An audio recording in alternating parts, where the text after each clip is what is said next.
دا خبره هم یاد کړئ چې د حج د قبلېدو لپاره دا څلور خبرې ډېرې زیاتې ضروري دي. اولنی اخلاص، دا به صرف او صرف د الله سبحانه وتعالی دپاره کې، په دې کې به نوم ریاکاري دا موجوده نه وي. ځینې خلک چې دی هغه دې لپاره حج کوي چې خلک را د حاجي ووایي، حاجي صاحب، او زما د نوم سره چې دی الحاج هغه زیات شي. زموږ په معاشره کې چې دی د حاجیانو ډېر زیات قدر کېږي. نو ځینې خلک د شهرت دپاره، د ریاکارۍ ځان ښودنې دپاره، د نوم دپاره چې دی حج کوي. نو دغه خلکو نه الله سبحانه وتعالی د حج هغه نه قبلوي.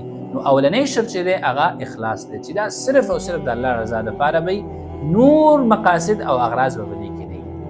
دویم متابعت د رسول الله صلی الله علیه وسلم تابعداري، ځکه دا حج دی دا د عباداتو نه دی، او هر عبادت کې چې دی دا شرط دی چې دا به د رسول الله صلی الله علیه وسلم په طریقه باندې وي.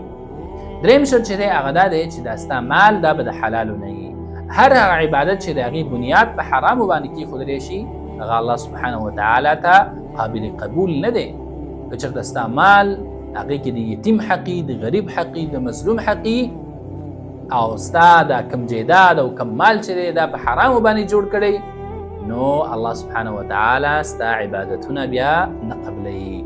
نو د حج د قبلېدو دپاره مهم شرط چې دی هغه دا دی چې کومه پیسو باندې ته حج کوې دا به د حلالو نه وي، دې کې به د بل چا حق نه وي.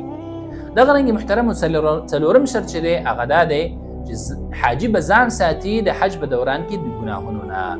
ګناهونه دي هر وخت کې انسان ته ضرر رسوي، د انسان نیک اعمال بربادوي، لیکن په حج کې دی چې دی ډېر زیات اهتمام د دې پکار دی چې انسان نه ګناهونه ونه شي، او په ګناهونو په وجه باندې د حج ته ضرر ونه رسېږي.